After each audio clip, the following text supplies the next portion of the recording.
அனைவருக்கும் இனிய வணக்கம். காக்கி சட்டை அணிவதை கனவாக கொண்டு உழைத்துக் கொண்டிருக்கூடிய மாணவர்கள் அனைவருக்கும் இனிய வணக்கம். நம்முடைய இயற்பியல் வகுப்பை பார்த்துட்டு இருப்போம். அதில் பாருங்கள், இந்த பொருளினுடைய பொதுவான பண்புகளை பற்றி நம்ம பார்க்க போகிறோம். சரிங்களா? அதில் பாருங்கள், மீள்திறன் மற்றும் மீளாத்திறன், இலகுத்திறனை பற்றிலாம் பார்க்க போகிறோம். ஒரு பொருளின் மீது உருகுலைக்கும் விசைகள், ஒரு பொருளை உருகுலைக்கும் விசைகள் செயல்படும் பொழுது அதனுடைய வடிவம் அல்லது அளவில் ஏற்படக்கூடிய மாற்றம், எந்த மாற்றத்தை எதிர்த்து உருகுலைக்கும் விசைகள் அகற்றப்படவுடன் அதனுடைய அசல் நிலையை மீட்டெடுத்து கொள்ளக்கூடியது பண்பு அப்படின்னு சொல்கிறாங்க. மீள்திறன் பண்பு ஒன்றும் இல்லை, இது இயக்க நிலை, அதாவது ஓய்வு நிலையிலிருந்து இயக்க நிலைக்கு செல்லக்கூடிய ஒரு பொருள் இருக்குது. அந்த பொருளை உருகுலைக்கக்கூடிய ஒரு விசை, அதாவது அந்த பொருளை அழிக்கக்கூடிய ஒரு விசை வந்துச்சுன்னு கேட்டிங்கன்னா, அதை மீண்டும் பிற நிலைக்கு கொண்டு வரக்கூடிய விசைக்கு, திறனுக்கு பேர் தான் மீள்திறன்னு சொல்கிறோம். ஒரு பொருளை பொருளை திருப்பி ரீமாடல் பண்ணால் அதுக்கு பேர் என்னதுமா? மீள்திறன்னு சொல்கிறோம். லாஸ்ட்டு பாருங்கள், இலகுத்திறன் பாருங்கள். பொருள் ஒன்று உருகு நிலைக்கு, அதாவது உருகுலைக்கும் விசைக்கு நீக்கப்பட்ட பிறகும் அதனுடைய பழைய அமைப்பை மீண்டும் பெறாத அமைப்புக்கு பேர் தான் என்னதுமா? இந்த இலகுத்திறன் அர்த்தம். ஓகேங்களா? ஒரு பொருளை அழிக்க போகிறோம்பா, அதை நம்ம மீட்டெடுத்தாலும் கூட அது பழைய நிலைக்கு வரமாட்டேங்குது. அதுக்கு பேர் தான் அது இலகுத்திறன்னு சொல்கிறோம். சரிங்களா? நெக்ஸ்ட்டு பாருங்கள், ப்ரெஷர், அழுத்தம் அப்படின்ற வார்த்தையை இப்போ சொல்கிறோம் பாருங்க. உருகுலைந்த பொருளினுடைய ஓரளவு பரப்பில் செயல்படக்கூடிய மீட்சி விசை அதனுடைய அழுத்தம்னு அர்த்தம். சரிங்களா? ஒன்றும் கிடையாது. ஒரு பொருள் உருகுலைந்து விட்டது, அதாவது எப்படி சொல்லணும்னா, இரும்பு துருப்பிடிச்சிடுச்சு, அதை திருப்பி ரீகால் பண்ண முடியாது. அப்படி ரீகால் பண்ண முடியாத ஓரளவுக்கு அதை பயன்படுத்தலாம் இல்லையா, அதுக்கு பேர் தான் அழுத்தம்னு சொல்கிறோம். இங்கே பாருங்கள், திரிபு என்பதுக்கு பொருள் பாருங்கள். உருகுலைக்கும் விசையின் காரணமாக உடலினுடைய நீளம், பருமன், வடிவம் ஆகியவற்றில் ஏற்படக்கூடிய மாற்றத்துக்கு பேர் தான் திரிபுன்னு சொல்கிறோம். சரிங்களா? என்னது, ஒரு மனிதன் இருப்பான், சுகரு, என்னது, பிபி, இதெல்லாம் ஒரு மனிதனை முதுமை உருகுலைக்க செய்யும். அதுக்கு பேர் தான் என்னதுமா? வடிவம் ஏற்படக்கூடாது திரிபுன்னு பேர். என்றைக்கு மனிதன் இயல்பாக இருக்க முடியாது. ஓகேங்களா? அது பாருங்கள், யூக்ளிக் விதி என்று சொல்லக்கூடிய விதி பாருங்கள். இது நெகிழ்ச்சி மாடுலஸ் விதின்னு சொல்லுவாங்க. அழுத்தத்திற்கும் திரிபிற்கும் இடையே உள்ள விகிதம் பொருளினுடைய மாறிலி ஆகும். ஓகேங்களா? என்றைக்குமே மாறக்கூடியது. இதனுடைய நெகிழ்ச்சி மட்டும் எனப்படும். இது பேர் நெகிழ்ச்சி மட்டு அப்படின்னு சொல்கிறாங்க. E = மன அழுத்தம் / திரிபுன்னு அர்த்தம். இங்கே பாருங்கள், இது ஹியூக்ளிக் விதி என்று அழைக்கப்படுகிறது. நெகிழ்ச்சி திறனுடைய எல்லைக்குள் ஒரு பொருளில் உருவாகும் திரிபு அப்பொருளின் மீது செயல்படக்கூடிய அழுத்தத்திற்கு நேர் விகிதத்தில் இருக்கும். சரிங்களா? நெக்ஸ்ட்டு பாருங்கள், அழுத்தம். ஓரலகு பரப்பில் செயல்படக்கூடிய விசையே அழுத்தம் எனப்படும். ஓகேங்களா? ஓரலகு பரப்பில் செயல்படக்கூடிய விசைக்கு பேர் தான் அழுத்தம்னு சொல்கிறோம். இதனுடைய SI அலகு பாருங்கள். N = m² பாஸ்கல்னு சொல்லுவோம் என்று அழைக்கப்படுகிறது. அழுத்தம் என்பது ஒரு ஸ்கேலார் அளவு. ஓகேங்களா? அழுத்தம் = இயல்பான விசை / பரப்புன்னு அர்த்தம். அப்போ ஒரு வளிமண்டலத்தினுடைய அழுத்தம் என்பது கொடுத்துருக்காங்க பாருங்கள். 1.0.2 0 - 5 Nm². ஓகேங்களா? 7.1 சொல்கிறாங்க. ஓகேங்களா? முக்கியமான செய்தி. அடுத்து பாருங்கள், வளிமண்டல அழுத்தத்தை பற்றி சொல்கிறேன் பாருங்கள். வளிமண்டல அழுத்தம் என்பது 76 சென்டிமீட்டர் நீளமுள்ள பாதரசத்தூள். ஓகேங்களா? ஒரு கடல் மட்டத்தில் 45 டிகிரி அட்சரேகையில் 0 டிகிரி செல்சியஸில் செயல்படுத்தும் அழுத்தமாகும். இதான் வளிமண்டல அழுத்தம்னு சொல்கிறோம். அதாவது கடலில் ஒரு பாதரசத்துடைய அழுத்தம் எப்படி இருக்குன்னு கேட்டிங்கன்னா, கடல் மட்டத்திலிருந்து 45 டிகிரி அட்சரேகையிலும் 0 டிகிரி இருக்கக்கூடிய அழுத்தத்திற்கு சமமாக இருக்கும் அப்படின்னு வளிமண்டல அழுத்தம் சொல்கிறோம். சரிங்களா? வளிமண்டல அழுத்தம் என்பது உயரத்திற்கு செல்ல செல்ல புவியினுடைய மேற்பரப்பில் உயர்கிறது. வளிமண்டலத்தில் அழுத்தம் உண்டு, அது உயர செல்ல வளிமண்டலத்தை தாண்டி செல்ல உயரம் அதிகரிக்கிறதுன்னு சொல்கிறோம். அப்போ உயரத்தில் விமான பயணிகள், இங்கே பாருங்கள், ஃபவுண்ட் பேன் என்று சொல்லக்கூடிய கசிகிறது என்று சொல்கிறாங்க. சரிங்களா? ஒன்றும் கிடையாதுப்பா. உயரே செல்ல வளிமண்டலத்தை விட வளிமண்டலத்திற்கு மேலே தான் நம்ம ஜெட்டு விமானங்கள்லாம் போகும். வளிமண்டலத்தில் நம்முடைய விமானங்கள் போகும். அந்த விமானங்கள் உயரே செல்ல அதனுடைய அழுத்தம் குறைவதால் தான் மெல்லிய அவ்வளோ எடை கொண்ட அந்த விமானம் பயணிக்கிறது. சரிங்களா? கீழே பாருங்கள், இந்த பெராமெட்ரிக் ரீட்டிக் என்று சொல்லக்கூடிய திடீர் வீழ்ச்சி புயல், ஓகேங்களா, அறிகுறியாகும். ஓகேங்களா? இப்போ விமானம் போய்கொண்டே இருக்கும் பொழுது அதில் இருக்கக்கூடிய ஒரு சில எரிபொருள் காலி ஆயிடுச்சுன்னா அதுக்கு பேர் தான் அது பெராமெட்ரிக் ரீட்டிக் என்று சொல்லக்கூடிய வீழ்ச்சி. இது பேர் புயல்னு சொல்கிறாங்க. பெராமெட்ரிக் என்று சொல்லக்கூடிய வீழ்ச்சி மழையினுடைய அறிகுறியாகும். அப்போ பெராமெட்ரினுடைய அளவீடு மெதுவாக உயர்வதே தெளிவான வானிலையினுடைய அளவீடாகும். ஓகேங்களா? இப்போ வானிலை அறிவியலாக சொல்கிறாங்க இல்லைங்களா, இதை வைத்து தான் கண்டுபிடிக்கிறாங்க. கீழே பாருங்கள், திரவத்தினுடைய அழுத்தம். ஒரு திரவத்தினுடைய அழுத்தம் எப்படி இருக்கும்? ஒரு திரவம் என்பது குறிப்பிட்ட அளவை நிரப்பிக்கொள்ளக்கூடியதான் நிறைன்னு சொல்லியிருப்போம். இங்கே பாருங்கள், திரவ மூலக்கூறுகள் கொள்கலனின் ஓரளவு சுவரினுடைய பரப்பளவு அல்லது அடிப்பகுதியின் மீது செலுத்தும் விசை அத்திருவத்தினுடைய அழுத்தமாகும். ஒரு அளவு பரப்பில் அது எந்த அளவு அடைத்து கொள்கிறதோ அதுதான் அதனுடைய அழுத்தம்னு சொல்கிறோம். ஓகேங்களா? ஒரு கிடைமட்டத்தில் உள்ள நிலையான திரவத்தின் அனைத்து புள்ளிகளிலும் அழுத்தம் சமமாக இருக்கும். ஓகேங்களா? இப்போ ஒரு காற்று, ஒரு பெருசியாக ஒரு பலூன் எடுத்து காற்று ஊதுறோம். அதில் ஒரு பக்கம் ஓட்டை போட்டாலும் காற்று போகும், இன்னொரு பக்கம் ஓட்டை போட்டாலும் காற்று போகும். அப்போ அதில் இருக்கக்கூடிய அழுத்தம் சமமாகத்தான் பிரியுமே வழிய ஒரே இடத்துல மட்டும் பிரியாது. அதை ஞாபகம் வச்சுக்கணும். நிலையான நீர்மத்தில் உள்ள ஒரு புள்ளியில் உள்ள அழுத்தத்திற்கும் அனைத்து திசைவேகத்திற்கும் சம மதிப்பாக இருக்கும்னு அர்த்தம். ஓகேங்களா? அதான் சொல்கிறோம். ரெண்டு பக்கம் ஓட்டை போட்டாலும் ரெண்டு பக்கம் சரியாகத்தான் காற்று போகும். அதை ஞாபகம் வச்சுக்கணும். கீழே பாருங்கள், திரவத்தின் ஒரு புள்ளியில் அழுத்தமானது திரவத்தின் அடர்ச்சிக்கு நேர்த்தகவில் இருக்கும். சரிங்களா? அந்த திரவம் அடைத்து கொள்ளக்கூடிய இடத்திற்கும் நேர்த்தகவில் இருக்கும்னு அர்த்தம். கீழே பாருங்கள், பாஸ்கல் விதி, முக்கியமான விதி. பாஸ்கல் விதி என்ன சொல்கிறார் பாருங்கள், அடிப்படை திரவத்தின் ஒரு புள்ளியில் எங்கு செலுத்தப்படும் அழுத்தம் திரவத்தின் அனைத்து திசைகளிலும் சமமாகவும் குறையாமலும் பரவுகிறதுன்னு அர்த்தம். ஒரு குழாயில் தண்ணி போய்கிட்டே இருக்குது. அதில் ஒரு பக்கம் பம்ப் பண்ணி நாம் பண்ணக்கூடிய அழுத்தம் அதனுடைய எல்லா திசைகளுக்கும் சமமாக போகும். அதுக்கு பேர் தான் பாஸ்கல் விதி. இப்போ பாஸ்கல் விதியின் அடிப்படையில் ஹைட்ராசிக் லிஃப்ட் என்று சொல்லக்கூடிய ஹைட்ராக் ப்ரெஷ், அடுத்து ஹைட்ராக் பிரேக் என்று சொல்லக்கூடிய வேலைகள் செய்யப்படுகிறது. ஹைட்ராக்கிக் பிரேக் இப்போ நைட்ரஜனுடைய வாயுக்களை பொறுத்து தான் இந்த காரில் நம்ம டயர் பிடிக்கிறோம். அந்த ஹைட்ராக்கிக் பிரேக்கிங் வச்சு தான் அதை வச்சு கண்டுபிடிக்கிறோம், அதை நிறுத்துகிறோம், ஒரு ஓய்வு நிலைக்கு கொண்டு வரோம். ஒத்திசைவு விசை. ஓகேங்களா? ஒரே பொருளின் மூலக்கூறுக்கிடையே செயல்படக்கூடிய மூலக்கூறுகளுக்கிடையே உள்ள ஈர்ப்பு விசை கூட்டு விசை எனப்படும். ஓகேங்களா? ஈர்ப்பு விசை என்னதுமா? கூட்டு விசை. நல்லா பாருங்கள், ஒத்திசை விசை என்பது ஒரே பொருளின் மூலக்கூறுகளுக்கிடையே செயல்படும் மூலக்கூறுகளிடையே உள்ள ஈர்ப்பு விசை கூட்டு விசைன்னு சொல்கிறோம். மூலக்கூறுகளிடையே உள்ள ஈர்ப்பு விசை கூட்டு விசைன்னு சொல்கிறோம். இப்போ ஈர்ப்பு விசை பாருங்கள், இது வெவ்வேறு பொருள்களின் மூலக்கூறுக்கிடையே செயல்படக்கூடிய மூலக்கூறுகளுக்கிடையே உள்ள ஈர்ப்பு விசையா. ஒன்றும் இல்லை, இரு வெவ்வேறு பொருள் அது ஒன்றோடு ஒன்று ஈர்ப்பு விசை ஏற்பட்டால் அதுக்கு பேர் தான் ஈர்ப்பு விசைன்னு சொல்கிறோம். கீழே பாருங்கள், உருகுநிலை மற்றும் கொதிநிலை மீதான விசை. நல்லா பாருங்கள், அணுக்கரு இணைவின் போது விரிவடையும் சேர்மங்களினுடைய உருகுநிலையானது அழுத்தம் அதிகரிக்கும் பொழுது அதிகரிக்கிறது. கரெக்டாக? இதனால தான் நம்ம கரண்ட்டு கண்டுபிடிக்கிறோம், ஆட்டோ பம்ப் கண்டுபிடிக்கிறோம். அணுக்கரு இணைவின் போது சுருங்கும் சேர்மங்கள் ஆர்பி, அதாவது வெப்பநிலை உயரும் பொழுது குறைகிறது. நல்லா கவனிங்க, சேர்மங்களுடைய உருகுநிலை அதிகமாகும் பொழுது அதிகரிக்கிறது, வெப்பநிலை அதிகமாகும் பொழுது குறைகிறது. ஓகேங்களா? அழுத்தம் அதிகரிக்கும் பொழுது அனைத்து பொருளினுடைய கொதிநிலையும் அதிகரிக்கிறது. கரெக்டு தானே? இப்போ 100 டிகிரி செல்சியஸில் நம்ம தண்ணியை போட்டு நெருப்பு போட்டு அழுத்தம் கொடுக்கவே தான் 100 டிகிரி செல்சியஸில் ஒரு தண்ணீர் கொதிக்கிறதுன்னு அர்த்தம். அடுத்து பாருங்கள், மிதந்தல் அப்படின்னு சொல்கிறோம் பாருங்கள், மிதக்கும் விசைன்னு சொல்லுவாங்க. சரிங்களா? ஒரு பொருளின் பகுதியோ அல்லது முழுமையோ நீர்மத்தின் அமிழ்த்தப்படும் பொழுது மேல் நோக்கிய திசையில் திரவத்தின் ஒரு விசை உடலின் மீது செயல்படுத்தப்படுகிறது. இந்த விசைக்கு பேர் தான் மிதப்பு விசைன்னு சொல்கிறாங்க. சரிங்களா? ஒரு நீர்மத்தில் ஒரு பொருள் அழுத்தினா அது மேல் நோக்கி செயல்படும், அதுக்கு பேர் தான் மிதப்பு விசைன்னு அர்த்தம். ஓகேங்களா? கீழே பாருங்கள், அது பாருங்கள், ஆட்மிக்ஸ் தத்துவம் என்று சொல்லக்கூடிய தத்துவம் பாருங்கள், ஒரு பொருளின் பகுதியோ அல்லது முழுமையோ நீர்மத்தில் முழுகும் பொழுது பொருளினுடைய இடம் தோற்ற இழப்பு ஏற்படுகிறது. இதனுடைய பொருளினுடைய இடப்பெயர்ச்சி செய்யப்பட்ட நீர்மத்தின் எடைக்கு சமமாக இருக்கும். ஓகேங்களா?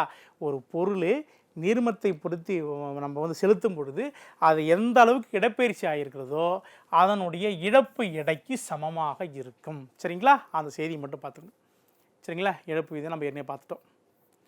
அடுத்து பாருங்கள், மெட்டா சென்டர். ஓகேங்களா? இது முக்கியமானது கேட்டிருக்கேன் பாருங்கள். மிதக்கு பொருளை சமநிலையிலிருந்து சற்றே சாய்க்கும் பொழுது மிதைப்பு மையம் இடம்பெயர்ச்சி ஆகிறது. அப்போ மிதப்பு மையத்தினுடைய புதிய நிலையின் வழியாக செல்லும் செங்குத்து கோடு தொடக்க கோட்டை சந்திக்கும் புள்ளியின் மெட்டா மையம் என்று அழைக்கப்படுகிறது. நல்லா பாருங்கள், ஒரு கடலில் கப்பல் போயிட்டுருக்குது, அதை சற்று சாதிக்கும் பொழுது ஒரு செங்குத்து கோடு போட்டோம் அப்படின்னா கொஞ்சம் சாயும், அதுக்கு பேர் தான் என்னது? மெட்டா மையம்னு சொல்கிறாங்க. சரிங்களா? இது மட்டும் போதும். அடுத்து பாருங்கள், இதெல்லாம் பெருசு இல்லை. அடுத்து பாருங்கள், பரப்பு இழு விசை. நம்ம முக்கியமான செய்தி பார்க்கணும். ஓகேங்களா? திரவத்தின் மேற்பரப்பில் வரையப்படும் கற்பனை கோட்டினுடைய அலகு நீளத்திற்கு இயல்பான விசை, அதுக்கு பேர் தான் அந்த பரப்பு இழு விசைன்னு அர்த்தம். ஒரு கற்பனை கோடாக ஒரு பாயக்கூடிய தண்ணி பாய்மத்துக்கு கற்பனை கோடு வரைந்தால் அதுக்கு பேர் பரப்பு இழு விசைன்னு அர்த்தம். பரப்பு இழு விசை என்பது ஒரு திரவத்தினுடைய பண்பாகும். அதாவது நிலைமாறும் வெப்பநிலையின் திரவங்களினுடைய பரப்பு இழு விசை வெப்பநிலை உறையும் போது சுழியாகிறது. ஒரு பொருளினுடைய பரப்பு இழு விசை வெப்பநிலை உயர்த்தினா பண்ணுது, அது சுழியாக போகிறது. கூட்டு விசை, அதாவது ஒரே பொருளின் மூலக்கூறுகள் இடையே ஈர்ப்பு விசை கூட்டு விசையாக மாறுகிறது. 2 செய்தி மட்டும் நமக்கு போகும். சரிங்களா?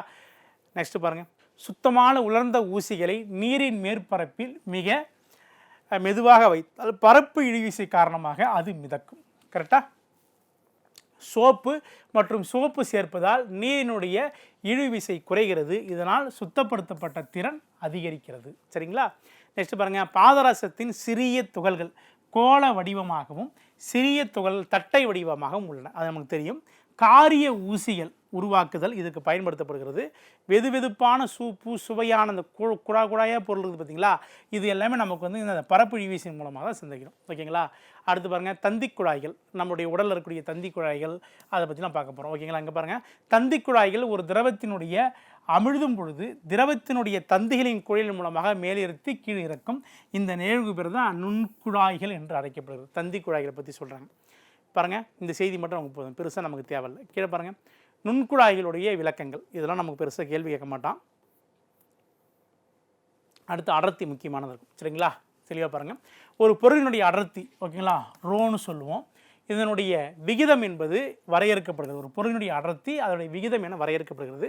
நிறை என்பது எம், முதலினுடைய அந்த தொகுதி பேர் தொகுதி 5ன்னு சொல்லுவாங்க. சரிங்களா? அதாவது அடர்த்தி நிறை டிவைட் பை கன அளவுன்னு சொல்லுவாங்க. நீரினுடைய அடர்த்தி அதிகபட்சமாக 4 டிகிரி செல்சியஸ் அப்படின்னு இருக்குன்னு சொல்கிறாங்க. 4 டிகிரி செல்சியஸினுடைய வெப்பநிலையில் ஒரு பொருள் அடர்த்தியாகும் போது நீர் அடர்த்தியாகினுடைய விகிதம் ஒட்டடர்த்தி என்று வரையறுக்கப்படுகிறது. ஓகேங்களா? நீரும் அதனுடைய சூடேற்றப்படைய பொருளும் 4 டிகிரி செல்சியஸ் தான் அது ஒட்டுன்னு சொல்கிறோம். பனிக்கட்டினுடைய அடர்த்தி பாருங்கள் 0.92. ஓகேங்களா? இது முக்கியமாக இந்த அடர்த்தி ஒரு கிராமை விட குறைவாக இருந்தால் இது மேற்பரப்பில் மிதக்கிறதுன்னு அர்த்தம். சரிங்களா? நெக்ஸ்ட்டு பாருங்கள், பாத்திரத்தில் உள்ள நீரில் மிதக்கும் பனிக்கட்டிகள் உருகினால் அது பாத்திரத்தில் நீர் மட்டம் மாறுகிறது. கரெக்டாக? அப்போ நீரினுடைய அடர்த்தி சாதாரண நீரில் அடர்த்தியை விட அதிகமாகவும் உள்ளதுன்னு சொல்ல போகிறோம். அப்போ கடல் நீரில் நீந்துவது ஏன் எளிது என்பதை இதுக்கு விளக்குகிறது. ஓகேங்களா? அடுத்து பாருங்கள், பாகுத்தன்மை, பாகியல் விசைன்னு சொல்லுவாங்க. சரிங்களா? முக்கியமானது தான். வெவ்வேறு திரவம் அல்லது வாயுக்களின் அடுக்குகளுக்கிடையே சார்பு இயக்கத்தை எதிர்க்கும் பொழுது பாகியல் விதி என்று வரையறுக்கப்படுகிறது. அப்போ பாகியல் விதியை பற்றி என்ன சொல்கிறாங்கன்னு கேட்டிங்கன்னா, சார்பு இயக்கத்தை எதிர்க்கிறது. வாயுக்களுடைய பாகுத்தன்மை திரவங்களுடைய பாகுத்தன்மையை விட குறைவு. அப்போ திடப்பொருளுடைய பாகுத்தன்மை இருக்கிறதுன்னு அர்த்தம். ஓகேங்களா? அப்போ வாயுக்களை விட திரவத்தில் வந்து பாகுநிலை பரவக்கூடிய விசை அதிகமாக இருக்கும், அது வாயுக்கள் கம்மியாக இருக்குன்னு அர்த்தம். சரிங்களா? நெக்ஸ்ட்டு பாருங்கள், முனைய வேகம் அப்படின்னு சொல்லுவாங்க. ஒரு பொருளினுடைய பிசுபிசுப்பு ஊடகத்தில் விழும் பொழுது, ஒரு பொருள் பிசுபிசுப்பு ஊடகத்தில் விழும் பொழுது அதனுடைய திசைவேகம் முதலில் அதிகரிக்கிறது. சரிங்களா? இறுதியில் மாறிலியாக மாறும். ஓகேங்களா? மாறாக இருந்தால் திசைவேகம் முனைவு திசைவேகம் சொல்கிறோம். பிசுபிசுப்பு பொருள் விழுதுன்னா அது திசைவேகம் மாறணும். மாறாமல் இருந்துச்சுன்னா அதுக்கு பேர் அது முனைவு திசைவேகம்னு சொல்கிறோம். அடுத்து பாய்ம ஓட்டம். ஒரு பாய்ம ஒரு குறிப்பிட்ட புள்ளியை அடையும் பொழுது அதன் பாய்ம துகள்கள் திசைவேகமும் எல்லா நேரங்களிலும் ஒரே மாதிரியாக இருக்கும் பொழுது பாய்மம் பாய்ந்தால் அது பாய்மத்தினுடைய தளம் என்னது, நெறிப்படுத்தப்பட்ட பாய்மத்துடைய தளம்னு சொல்கிறேன். ஓகேங்களா? பாய்ம பொருள்னு அர்த்தம். ஓகேவா? முக்கியமான பாருங்கள், மாறுநிலை திசைவேகம் பாருங்கள், பாய்மம் இயக்கம். ஓகேங்களா? நெறிப்படுத்தப்படும் அதிகபட்ச திசைவேகம் மாறுநிலை திசைவேகம் எனப்படும். சரிங்களா? அதெல்லாம் பாருங்கள், பாய்ம இயக்கம் நெறிப்படுத்தப்படும் அதிகபட்ச திசைவேகம் தான் என்ன நமக்கு என்னது, மாறுநிலை திசைவேகம்னு சொல்கிறாங்க. முக்கியமான செய்தி, பாய்ம பொருள் தன் திசைவேகத்தை நெறிப்படுத்தினா அதுக்கு பேர் என்னதுமா, மாறுநிலை திசைவேகம். அடுத்து பாருங்கள், பெர்னாலி தேற்றம் முக்கியமானது. அமுக்க இயலாத மற்றும் பாகத்தன்மையற்ற நீர்மம், அமுக்க முடியாத பாகத்தன்மையற்ற நீர்மம் அப்படின்னா நமக்கு வாயுன்னு சொல்லலாம். ஓரிடத்திலிருந்து மற்றொரு இடத்திற்கு நெறிப்படுத்தப்பட்டால் இந்த இயக்கத்தின் பாயும் போது அதன் பாதையில் ஒவ்வொரு புள்ளியிலும் ஓரளவு பருமனுக்கான மொத்த ஆற்றல், அப்போ ஆற்றல் அழுத்த ஆற்றல் ஈக்குவல் டு இயக்க ஆற்றல் ப்ளஸ் நிலை ஆற்றல், இது மூன்றுமே சேர்ந்தால் தான் நமக்கு என்ன விதி வருது, நமக்கு பெர்னாலி தேற்றம்னு சொல்கிறார். சரிங்களா? பெர்னாலி தேற்றம், பெர்னாலி என்பவர் இதை பற்றி விளக்கமாக சொல்கிறார். சரிங்களா? கீழே பாருங்கள், அப்போ வென்சுரி மீட்ரு, பீட்டா மீட்ரு, புன்சன் பார்பு, அணுவாங்கி, வடிகட்டி, பம்பு, இது எல்லாமே இந்த பெர்னாலி தேற்றத்தின் மூலமாக செயல்படுகிறது. என்ன இருக்குது, பாயக்கூடியது, அதனுடைய பொருளுடைய நிறை, அதனுடைய பாயும் தன்மை எல்லாமே சேர்ந்தது தான் அப்படின்னு சொல்கிறார். சரிங்களா? கீழே பாருங்கள், எளிய சீரிகை விசை. ஓகேங்களா? ஒன்றும் இல்லை, ஒரு துகள் ஒரு குறிப்பிட்ட கால இடைவெளிக்கு பிறகு ஒரு குறிப்பிட்ட புள்ளியை சுற்றி மீண்டும் மீண்டும் இயங்கினால் அதுக்கு பிறகு தான் அது சீரிகை இயக்கம்னு சொல்கிறாங்க. அது முழுக்க மடையுது, முனைப்பயிற்சி தான் பெருசாக நமக்கு தேவையில்லை. சரிங்களா? இது பாருங்கள், இதனுடைய துகள் வழியே செயல்படக்கூடிய பொருள் இதுதான் முக்கியமான பொருள். ஓகேங்களா? சராசரி நிலை பாருங்கள், துகளின் மீது விசை எதுவும் செயல்படாது. ஓகேவா? நெக்ஸ்ட் பாருங்கள், துகளின் முடுக்கம் நமக்கு 0, திசைவேகம் அதிகபட்சம். ஓகேங்களா? இயக்க ஆற்றல் அதிகபட்சம், நிலையாற்றல் நமக்கு என்னதுமா 0 இருக்கும். இயக்கத்தில் இருந்தால் அந்த பொருள் வந்து முடுக்கம் அடைன்னு அர்த்தம். சரிங்களா? அடுத்து பாருங்கள், ஆவர்த்தன இயக்கம்னு சொல்கிறாங்க. எந்த ஒரு இயக்கமும் குறிப்பிட்ட கால இடைவேளைக்கு பிறகு மீண்டும் நிகழுமானால் அது ஆவர்த்தன இயக்கம். அடுத்து சீரிகை இயக்கம்னு சொல்கிறாங்க. ஒரு செயல் மீண்டும் மீண்டும் நடந்துச்சுன்னா அதுக்கு பேர் ஆவர்த்தன இயக்கம். அடுத்து அலைவு இயக்கம் பாருங்கள், ஒரு துகள் ஒரு சீரான கால இடைவெளிக்கு பிறகு தனது இயக்கத்தை மீண்டும் நிகழ்த்தினால் அதுக்கு பேர் தான் ஒரு புள்ளி மற்றொரு இடைவெளி போனால் அதுக்கு பேர் அலைவு திசைவேகம். ஒரு செயல் நடந்து ஒரு இடைவெளி விட்டு திருப்பி செயல் நடந்து அதுக்கு பேர் அலைவு இயக்கம்னு சொல்கிறோம். அடுத்து கால அவகாசம், ஒரு முழு அலைவின் எடுத்துக்கொள்ளும் நேரம் அலைவு காலம்னு சொல்கிறாங்க. ஓகேங்களா? கால அளவு பாருங்கள், ஒரு முழு அலைவில் எடுத்துக்கொள்ளக்கூடிய நேரத்துக்கு பேர் தான் கால அலைவு காலம்னு சொல்கிறாங்க. அதிர்வெண் ஓரளவு கால இடைவெளியில் அதிர்வுறும் பொழுது அது நிறைவடக்கூடிய எண்ணிக்கை எஸ்ஐ அலகு பேர் என்னதுமா ஹெக்ஸ்டார்ஸ் அப்படின்னு சொல்லுவாங்க. சரிங்களா? இதை வச்சு தான் தனி ஊசல் பார்க்க போகிறோம். தனி ஊசல் பாருங்கள், ஒரு கனமான புள்ளியை நிறையாகும், ஒரு கனமான புள்ளியினுடைய நிறையாகும் ஒரு மீள், அதாவது ஒரு மீள் பிரிக்க முடியாத சரத்தினுடைய பொருள், அதுக்கு வந்து தனி ஊசல்னு அர்த்தம். தனி ஊசலுடைய அளவு பாருங்கள், T=2p. சரிங்களா? இது ஒரு தனி ஊசல் என்பது நீளம் அந்த கிலோகிராம் புவியீர்ப்பு முடுக்கத்தை கொண்டிருக்குதுன்னு சொல்கிறோம். தனி ஊசலை மின்தூக்கியின் தொங்கவிட்டால், நல்லா பாருங்கள், தனி ஊசலை மின்தூக்கி தொங்கவிட்டால் முடுக்கத்துடன் கீழ் இறங்கினால் ஊசல் காலம் அதிகரிக்கும். லிஃப்ட் மேலேறும்போது பெண்டனத்திலிருந்து நேரத்தில் குறையும், அதனுடைய இது போகும்பொழுது வர நேரங்கள் குறையும்னு சொல்கிறோம். புவியீர்ப்பு விசையின் கீழ் தடையின்றி விழும் எதிலும் பெண்டுலத்தினுடைய கால அளவு குறைகிறதுன்னு அர்த்தம். மேலேருந்து கீழே ஏறும்பொழுது கால அளவு அதிகரிக்கும், மேலேருந்து கீழே ஏறும்போது குறையுதுன்னு அர்த்தம். சரிங்களா? நெக்ஸ்ட்டு பாருங்கள், அலை. ஒரு பருப்பொருள் கடத்தப்படாமலே ஆற்றல் ஓரிடத்தில் இருந்து மற்றொரு இடத்திற்கு பரவ செய்வதற்கு பேர் இடைவெளிக்கு பேர் தான் அலைன்னு சொல்கிறோம். ஒரு பருப்பொருள் கடத்தப்படாமலே ஒளியின் மூலமாக அசைவின் மூலமாக போய் வந்தால் அதுக்கு பேர் அலைகள்னு சொல்கிறோம். இது 2 வகைப்படுது. ஒன்று பாருங்கள் எந்திர அலைகள், இன்னொன்று மின்காந்த அலைகள். இரண்டையுமே பார்க்க போகிறோம். ஃபஸ்ட்டு பாருங்கள், இப்போ எந்திர அலைகள்னு சொல்கிறோம். பாருங்கள், அலைகள் பரவுவதற்கு பருப்பொருள் ஊடகம், ஓகேங்களா, திண்மம், திரவம், வாயு தேவைப்படாமல் அவை எந்திர அலைகள் அல்லது மீள் அலைகள் மூலம் எனப்படும். ஓகேங்களா? இது செயல்பட்டால் அதுக்கு பேர் எந்திர ஆற்றல் அலைகள்ப்பா. ஒன்றும் இல்லைப்பா, அது ஒரு ஊடகம் இல்லாமல் ஒரு அலை போச்சுன்னா அதுக்கு பேர் என்னதுமா எந்திர அலைகள். இது நெட்டலை குறுக்கலை, 2 அலை உண்டு. சரிங்களா? நெட்டலை பாருங்கள், ஊடகத்தின் துகள்கள் அலைவுறும் திசையில் அளவுறினால் அந்த அலை நெட்டலைகள் எனப்படும். ஓகேங்களா? அது எந்த திசையில் போகணும்னு சொல்லிட்டு அலை உறிந்தால் அதுக்கு பேர் நெட்டலை. ஓகேங்களா? சுருள் வலைகள் ஏற்படும் அலைகள் அல்லது காற்றில் ஒளி அலைகள் நெட்டலைகள் என்று அழைக்கப்படுகிறது. ஓகேங்களா? காற்றினுடைய ஒளி அலைகள். அடுத்து பாருங்கள், குறுக்கலைகள் பாருங்கள், ஊடகத்தில் அலைவுறும் திசைக்கு செங்குத்தாக அலை உறினால் அதுக்கு பேர் என்னதுமா குறுக்கலைகள்னு சொல்கிறோம். இழுவிசையின் கீழ் சரங்களின் அலைகள் நீரின் மேற்பரப்பின் அலைகள் என்று குறுக்கலைகள் என்று எடுத்துக்காட்டப்பட்டுள்ளது. ஓகேங்களா? முக்கியமான செய்தி. கீழே பாருங்கள், மின்காந்த அலைகள். ஓகேங்களா? பரவுவதற்கு ஊடகம் தேவைப்படாத அலைகள், அதாவது வெற்றிடத்தை இயந்திரமற்ற அலைகள் என்று அழைத்தாலும் பரவக்கூடியவை ஒளி மற்றும் வெப்பம் ஆகியவற்றை இயந்திரமற்ற அலைகள் என்று எடுத்துக்காட்டாக சொல்கிறோம். ஓகேங்களா? எது வந்து மின்காந்த அலைகள் பாருங்களேன், பரவுவதற்கு ஊடகம் தேவைப்படாது அலைகள், அதாவது வெற்றிடத்தில் இயந்திரமற்ற அலைகள், அதாவது வெற்றிடத்தில் இயந்திர அலைகள் பாய்ந்த இயந்திரமற்ற அலைகள் பாய்ந்துச்சுன்னா அதுக்கு பேர் மின்காந்த அலைகள்னு அர்த்தம். இதனுடைய அலைகள் பாருங்கள் ஃபோட்டோன்கள் என்று அழைக்கப்படுகிறது. மின்காந்த அலையினுடைய அலைநீளம் பாருங்கள் என்னது 0^14 மீட்டர் அல்லது 0^4 மீட்டர் என்று வரையறுக்கப்படுகிறது. ஓகேங்களா? மின்காந்த அலைகளுடைய பண்புகள். ஓகேங்களா? முக்கியமான செய்தி பாருங்கள், பின்வரும் மின்காந்த அலைகளுடைய பண்புகளை கொண்டிருக்கும். என்னதுப்பா? எதிர் மின்வாய் கதிர்கள், ஓகேங்களா, கால்வாய் கதிர்கள், ஒளி அலைகள், மீ ஒளி அலைகள். ஓகேங்களா? குறிப்பு 3^-3 முதல் 10^-2 அலைநீளம் கொண்ட மின்காந்த அலைகள் நுண் அலைகள் என்று வரையறுக்கப்படுகிறது. ஓகேங்களா? இங்கே பாருங்கள், இங்கே வீச்சுனா என்ன நாம் பார்த்துக்கணும். வீச்சு என்பது இன்பொருள் இடைப்பெயர்ச்சி என்று அழைக்கப்படுகிறது. அப்போ சமநிலையிலிருந்து இருபுறமும் அதிர்வுறும் துகள்கள் தான் வீச்சு அப்படின்னு சொல்கிறோம். சரிங்களா? நெக்ஸ்ட்டு பாருங்கள், அலைநீளம்னு சொல்கிறோம். ஒரு கட்டத்தில் அதிர்வுறும் ஊடகத்தின் அருகாமையில் உள்ள இரு துகள்கள் இடைப்பட்ட தொலைவுக்கு பேர் தான் அலைநீளம்னு சொல்கிறோம். இது லம்டா என்ற கிரேக்க அறிஞர் எழுதியிருக்கார். கீழே பாருங்கள் அலைவரிசை, முக்கியமான செய்தி பாருங்கள். ஒரு பொருளினுடைய அதிர்வெண் என்பது ஒரு வினாடி துகள் அடையும் அதிர்வுகளின் எண்ணிக்கை என வரையறுக்கப்படுகிறது. அதிர்வெண்ணா ஒரு வினாடி நேரத்தில் அந்த பொருள் அடையக்கூடிய அதிர்வுகள், அதுக்கு பார்த்தா கால இடைவேளைன்னு கொடுத்துருக்கான். F = 1/, என்னது கால இடைவேளை Dன்னு கொடுத்துருக்கான். அலையுறு திசை வேகம் V = அதிர்வெண் F × அலைநீளம் கொடுத்துருக்கான். சரிங்களா? அடுத்து ஒளி அலையை பற்றி பாருங்கள். இது நீளமான எந்திரவியல் அப்படின்னு சொல்கிறோம். ஓகேங்களா? இது பாருங்கள் 20 ஹெக்சார் முதல் 2000 ஹெக்சார் வரை நெட்டான இயந்திர அலைகள் கேட்கக்கூடிய அல்லது ஒளி அலைகள் என்று அழைக்கப்படுகிறது. கேட்கக்கூடிய அலைகள் அர்த்தம் சொல்கிறோம். சரிங்களா? இது முக்கியமான செய்தி பாருங்கள். இப்போ 20000 ஹெக்சாரை விட அதிகமான அதிர்வலையை கொண்டிருக்கக்கூடிய நெட்டான இயந்திர அலைகள் மீ ஒலிகள் என்று அழைக்கப்படுகிறது. முக்கியமான செய்தி. மீ ஒலினா என்னப்பா? 2000 ஹெக்சாரை தாண்டி வந்தால் அதுக்கு பேர் மீ ஒலின்னு அர்த்தம்.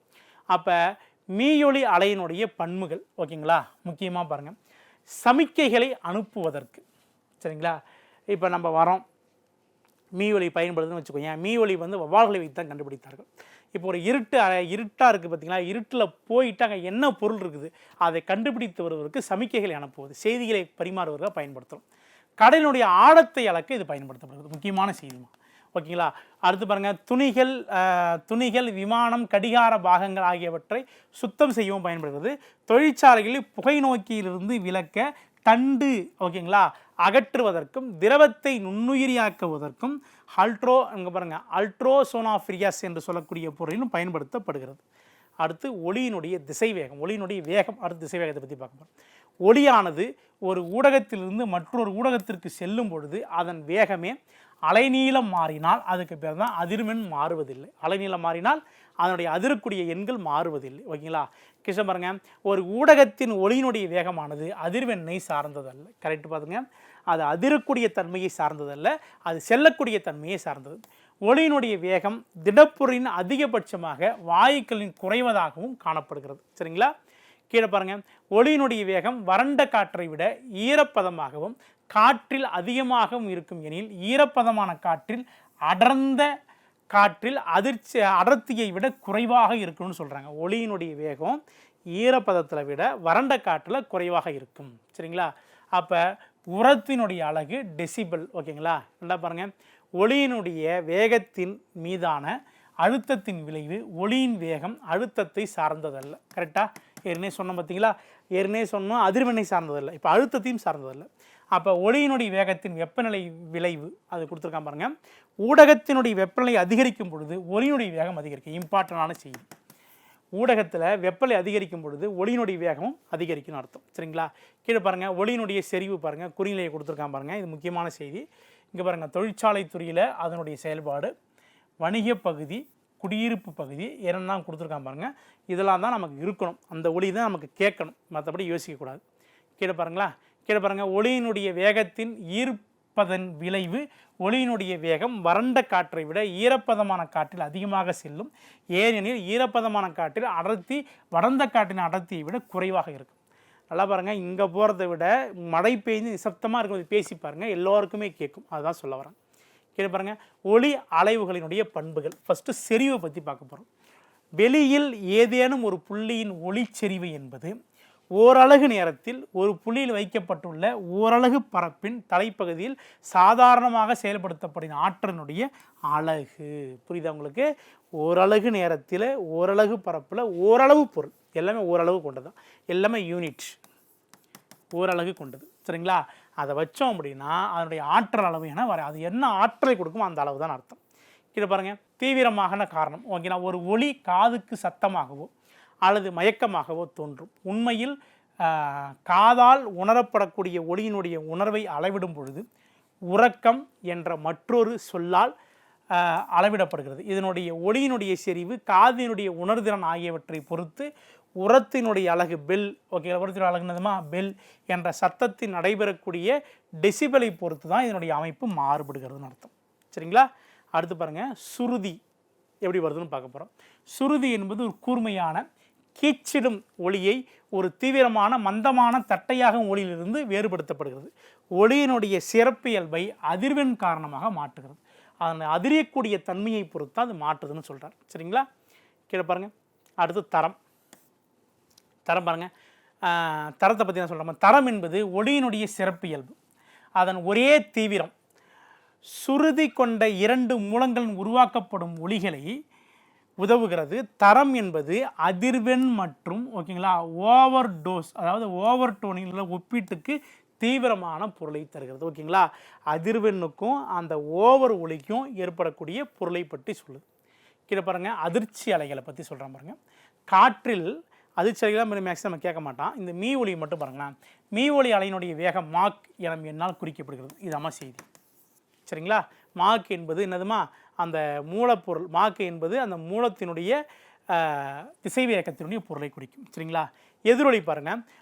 ஒன்றிலிருந்து பிரதிபலித்துக்கு பிறகு பெறப்படக்கூடிய ஒளியினுடைய அலைகள் உயர்ந்த கோபுர மலையிலிருந்து எழுப்பக்கூடிய அலைக்கு சமமாக இருக்கும்னு சொல்கிறோம். ஓகேங்களா, பெருசாக வந்து தொட்டப்பேட்டா நம்ம இதில் ஊட்டிலாம் போயிட்டு அந்த சூசைட் பார்க் அந்த கொடைக்கானலாம் போயிட்டு பேசுகிறாங்க இல்லையா, பேசும்போது ஒளி ரிஃப்ளெக்ட் ஆகுது இல்லையா, அதுக்கு தான் எதிரொலி அமைப்புன்னு சொல்கிறோம். சரிங்களா, இது முக்கியமானது பாருங்கள். காதினுடைய நிலைப்புத்தன்மை ஒளியினுடைய விளைவு என்னதுப்பா, 1.1/10 வினாடிகள்னு சொல்கிறாங்க. குறைந்தபட்சம் இருக்கக்கூடிய தொலைவுக்கு பகுதி பாருங்கள் 7, அதாவது 17 மீட்ரு. அது துல்லியமாக சொல்ல போனால் 16.6 மீட்டர்னு சொல்கிறாங்க. சரிங்களா, எதிரொலிப்பு திறன் அதை மட்டும் பார்த்துங்க. நெக்ஸ்ட்டு பார்க்க போகிறது ஒளி விலகலுக்கான காரணம் என்ன பாருங்கள். ஒளி நல்லா பாருங்கள், ஒளி பகலை விட இரவில் அதிக நேரம் கேட்கிறது. கரெக்டாக. அடுத்து பாருங்கள், உடனிசைவுன்னு சொல்கிறோம். திணிக்கப்பட்ட ஆவர்த்தன திசையின் அதிர்வெண் ஒரு பொருளினுடைய இயல் அதிர்வெண்ணுக்கு சமமாக இருக்கும். ஒரு பொருளின் பெரிய வீச்சுடன் அலைவுறுகிறது. அப்போ நிகழ்வின் ஒத்துணர்வு என்று அழைக்கப்படுகிறது. ஓகேங்களா, ஒரு பொருளினுடைய அதிர்வெண்ணு அந்த பொருள் சமமாக, அந்த பொருளினுடைய வீச்சுக்கு சமமாக இருந்தால் அதுக்கு பேர் தான் என்னது, ஒத்திசைவுன்னு அர்த்தம். சரிங்களா, கீழே பாருங்கள். பாலத்தின் மீது அமர்ந்திருக்கும் பொழுது வீரர்களுடைய அசைவால் பாலம் அதிர்வடையும். ஒரு பஸ்ஸு போகும்போது அதிர்வடையும். இந்த அதிர்வடக்கூடியதான பகுதி பாருங்கள், படியில் அமர்ந்தாலும் அதிர்வுகளின் அதிர்வெண் பாலம் கட்டமைப்பின் இயற்கையான அதிர்வெண்ணோடு பொருத்தப்பட்டுள்ளது. இதனால தான் இது வந்து பாலம் அதிர்கிறதுன்னு அர்த்தம். சரிங்களா, கீழே பாருங்கள், ஒளியினுடைய குறுக்கீடுன்னு அர்த்தம். ஓகேங்களா, ஒரே அதிர்வெண் கொண்ட 2 அல்லது அதற்கு மேற்பட்ட ஒளி அலைகளை மேற்பொருந்துவதால் ஒரு பொருளினுடைய ஆற்றல் மற்றும் மறுபகிர்வு ஒளியினுடைய குறுக்கீடு என்று அழைக்கப்படுகிறது. ஓகேங்களா, ஒரே அதிர்வெண்ணை கொண்டிருக்கூடிய 2 பொருள் ஒரே இடத்துல வைக்கும் பொழுது அதன் அதிர்வெண் மாறுகிறது. அதுதான் உண்மை. கீழே பாருங்கள், ஒளியினுடைய விளிம்பை பற்றி பார்க்கணும். விளிம்பு விளைவுன்னு சொல்கிறேன் பாருங்கள். ஒளியினுடைய அலைநீளம் பாருங்கள் 1 மீட்டர்.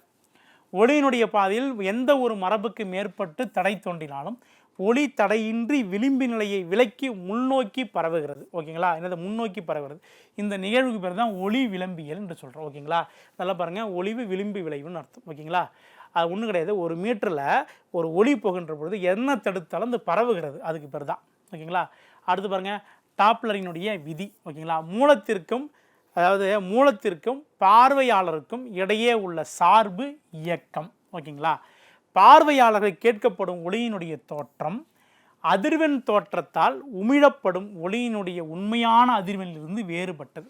பார்வையாளர் ஒரு பொருளை பார்க்குறாங்க, அந்த பொருளை விசாரிக்கிறாங்க, அது திருப்பி நமக்கு ரிஃப்ளெக்ட் ஆகுது பார்த்தீங்களா, அதை பேர் தான் சொல்கிறார். சரிங்களா, கீழே பாருங்கள், இதோட பயன்பாடுகள் முக்கியமாக வேகமாக வரும் வாகனங்களை போலீஸார் சோதனை மூலம் சோதனை செய்வதற்கு அந்த ஒளிப்பிரிக்கையை பயன்படுத்தணும். விமான நிலையத்திலிருந்து விமானம் வழி நடத்த வேண்டும்னா அந்த ஒளியை பயன்படுத்தணும். இதய துடிப்பினுடைய ரத்த ஓட்டம் அறிவதற்கு பயன்படுத்துகிறோம். இது மூணுமே முக்கியம். கீழே பாருங்கள், இந்த மாக் எண் பார்த்தோமா, ஒரு வெப்பநிலையில் ஒரு அழுத்தத்தில் ஒரே ஊடகத்தில் ஒளியினுடைய மூலம் வேகத்தினுடைய பொருளினுடைய திசைவேகம் பேர் தான் அது மாக் என்ற வரையறுக்கப்படுது. எல்லாம் பாருங்கள், ஒரு ஆற்றல், ஒரு ஊடகம், ஒரு பொருளுடைய திசைவேகம், 3 கூட்டினா மாக் எண். ஓகேங்களா, மாக் எண் 1 என்பது உடல் மீயொலியை பற்றி அழைக்கிறது. மாக் எண் 5 என்பது பொருளினுடைய மீயொலியை பற்றி அமைக்கிறது. மார்க் நம்பர் 1 திருப்பி சொல்லணும், பொருளினுடைய மூலம் மற்றும் சாப்போன்ஸை பற்றி அமைக்கிறது. ஓகேங்களா, முக்கியமான செய்தி. நெக்ஸ்ட் நம்ம முக்கியமான பாட்டு கொண்டோம், வெப்பம் என்ற தலைப்பு கொண்டோம். முக்கியமான தலைப்பு வெப்பம். வெப்பம்னா ஜூன்னா என்ன, ஜூன் இயக்க விதிகள்னா என்ன, அதை பற்றி முழுசாக பார்த்தா வெப்பம் ஓவர். வெப்பம் என்பது பொருட்களுக்கிடையே உள்ள வெப்பநிலை வேறுபாட்டின் காரணமாக ஒரு பொருளிலிருந்து மற்றொரு பொருளுக்கு பரவும் ஆற்றல் என வடிவமைக்கலாம். சரிங்களா, உண்மைதானே. நம்ம உடலில் வெப்பநிலை உண்டு, அது 100 டிகிரி 120 டிகிரி செல்சியஸ்க்கு மேலே போச்சுன்னா தான் அது பேர் அந்த காய்ச்சல் அப்படின்னு சொல்கிறோம். ஒரு பொருள்லேருந்து மற்றொரு பொருளுக்கு பரவக்கூடியது வெப்பநிலை, நமக்கு முக்கியம் தான். அப்போ உடலில் உள்ள மூலக்கூறின் இயக்க ஆற்றல் ஏற்படுத்துகின்ற பொழுது அதன் அளவுகள் கிலோரிகள் என்று அழைக்கப்படுகிறது. இதனுடைய அளவுக்கு பேர் தான் நம்ம ஜூல்னு சொல்லுவோம். வெப்பநிலைக்கு அளவுக்கு பேர் என்னதுமா? ஜூல் அப்படின்னு சொல்லுவோம். ஒரு கலோரி முக்கியமானதுமா, ஒரு கலோரி என்பது 4.8 ஜூல் அப்படின்னு சொல்கிறோம். ஒரு கிலோ கலோரி என்பது 1000 கலோரிக்கு சமம் அப்படின்னு சொல்கிறோம். சரிங்களா? முக்கியமானது. அடுத்து வெப்பநிலை. வெப்பநிலை பார்த்துட்டோம். அடுத்து வெப்பம். ஒரு இடத்துக்கு இன்னொரு இடத்துக்கு பிரதிபலித்து அதுக்கு பேர் வெப்பம். வெப்பநிலையை பற்றி பார்க்குறோம். சரிங்களா? வெப்பநிலை என்பது ஒரு பொருளின் மற்றொரு பொருளுக்கு பரவக்கூடிய திசையை தீர்மானிக்கிறது. அவ்வளோதான். இதுக்கு பேர் தான் வெப்பநிலை. சரிங்களா? வெப்பநிலைக்கு அடுத்து வெப்பநிலை மானி எப்படி பயன்படுகிறது, பாதரசம் வெப்பநிலை எப்படி பயன்படுகிறது, இதெல்லாம் அடுத்த வகுப்பில் நம்ம பார்க்கலாம். தொடர்ந்து வகுப்பை பார்த்து கொண்டே வாருங்கள். நன்றி, வணக்கம்.